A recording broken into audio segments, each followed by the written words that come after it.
Hey guys, Sean here and welcome to the F1 Word.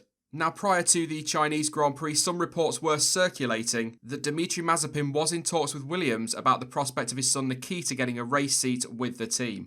However, according to reports in Russia and in Italy, those conversations apparently actually centred around him possibly buying the team.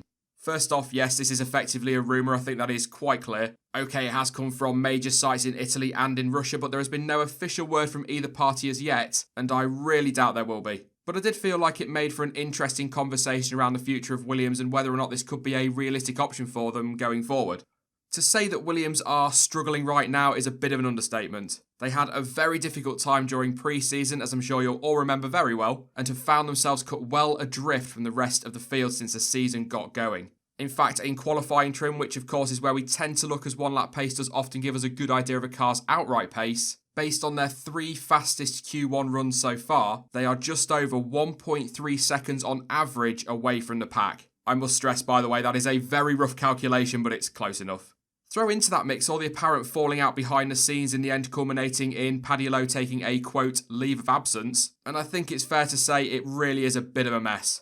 Okay, Patrick Head has come in to try and steady the ship, but surely that's just about all he can do. Don't get me wrong, if anybody's going to come in and whip some backsides into shape, it's going to be Patrick Head. He very much has a no-nonsense approach to things like that and has a genuine connection to the team, both personally and professionally. And so there is no doubt in my mind whatsoever that he will help in some ways. But that's just going to end up being a short-term fix to a much deeper, long-term problem. I'm not going to go on about what I think when it comes to changes of management because I did that shortly after pre-season testing. This is more about the team's future in F1 rather than any individual. Long story short though, for those interested, I pretty much think they need to bring somebody in to run things who doesn't have any emotional attachment to the team.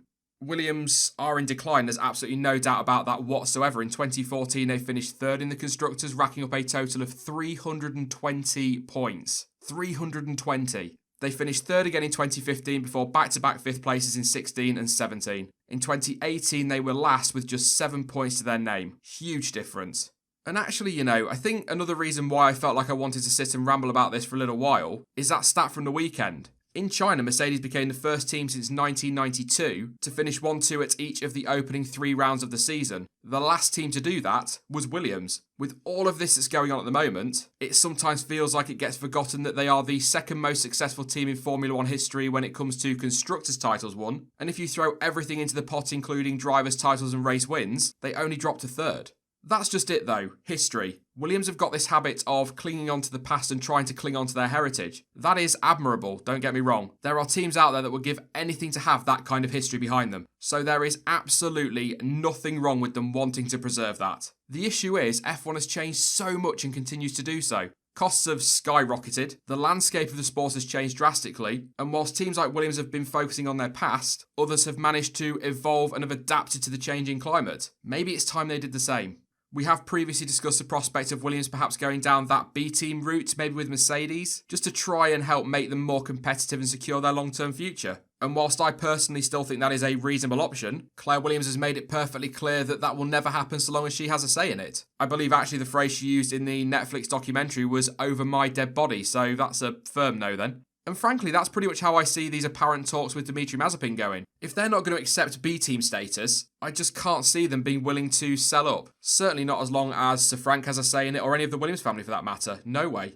What I can see happening, however, is a sort of Stroll-esque approach. Essentially, Daddy Mazepin coming in and investing heavily in the team on the understanding that his son gets a seat. That being said though, thinking about it, is that even enough? It's not like Lawrence Stroll's money turned Williams into a team that could challenge again, so maybe they need more than that. Oh, and by the way, I hate this whole "if I can't buy a seat, I'll buy a team" BS that has slowly crept into F1 lately. I know paid drivers have been a part of the sport since pretty much forever, but this is taking it to a whole new level of crap. As I've said before though, this is partly down to F1 backing smaller teams into a corner with the costs being so high. The haves versus the have-nots and all of that. Hopefully, that's all going to get addressed with all these changes possibly coming in 2021, and I think the teams need to be hanging on for that. Certainly the likes of Williams. See what's going to be on the table in terms of cost cutting or cost capping before they make any knee-jerk changes. Something I do want to say though is if Mr. Mazepin has enough money to buy an F1 team and run it, why not look at entering his own? Alright, yes, I know, starting a new team from scratch is going to cost a lot more than getting your hands on an existing team, but there is nothing to stop Mazepin looking at the Haas model and going down that route. Mercedes could do with an effective B team to give them somewhere to place their young drivers that they struggle to manage so much. And if Williams aren't willing to go down that route themselves, then maybe that's an option for the Mazepins. Just look at what Haas are doing with one of the smaller budgets. Could be a solid solution. Also, from a fan perspective, we get another team on the grid, so in many respects, it's win-win-win. Of course, no, not everyone is a fan of what Haas do and feel it detracts from the constructor side of F1, but it is something that works in other motorsport categories. To summarise though, before I just sit here and waffle on all day, I really do not see this happening. Certainly not before 2021 anyway, but I really doubt it'll happen beyond that. Let's be honest, Williams are stubborn and want to protect their heritage and constructor status, which again I completely get. And so I believe it's much more likely that we will see Nikita Mazepin in a race seat at the team with his father becoming a shareholder. Now whether that is this season or not, I don't know, I'm not really so sure. But he could certainly be an option for 2020.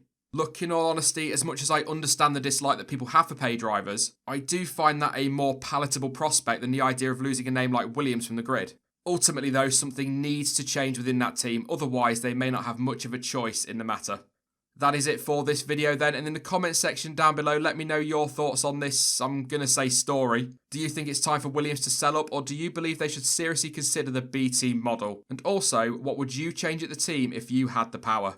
Now, as some of you will already know, I completely forgot it was Easter this weekend because I'm just that much of a genius, and so therefore obviously forgot that I was away now until Monday. Unfortunately, because I wasn't able to then get things prepared, that means there won't be any more content now until Tuesday. Massive apologies, completely my error, brain let me down as ever, and I will try my best to make sure that that does not happen in future. Don't forget you can follow me over on social media. Links to Twitter, Instagram, Facebook, and of course to Discord are all in the description down below. But as ever, thank you for watching. I've been Sean, this has been the F1 Word, and until next time, goodbye.